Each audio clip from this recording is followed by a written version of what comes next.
Hey friends, today we're going to read The Night Before Christmas by Clement Seymour.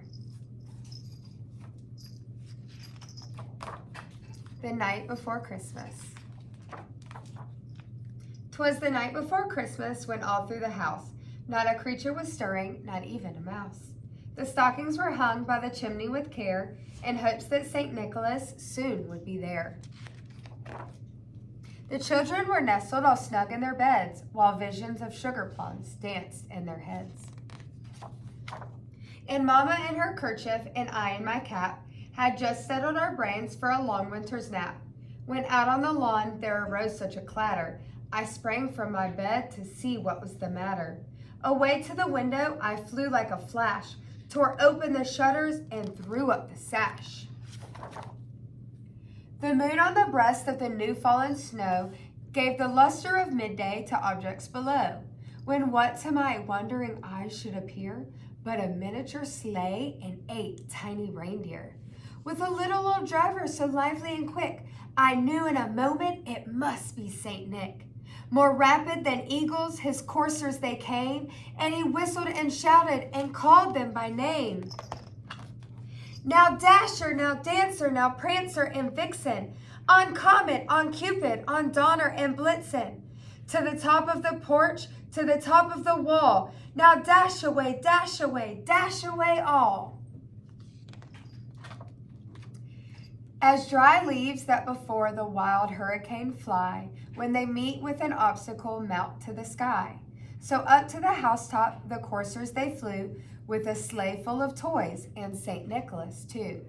And then in a twinkling I heard on the roof the prancing and pawing of each little hoof.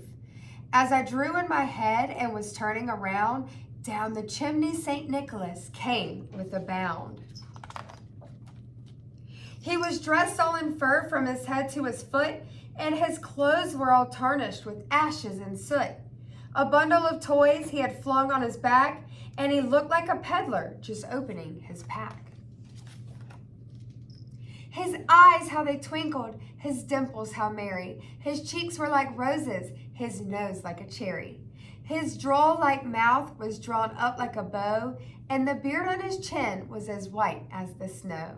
The stump of a pipe he held tight in his teeth, and the smoke it encircled his head like a wreath. He had a broad face and a little round belly that shook when he laughed like a bowl full of jelly. He was chubby and plump, a right jolly old elf, and I laughed when I saw him in spite of myself. A wink of his eye and a twist of his head soon gave me to know I had nothing to dread.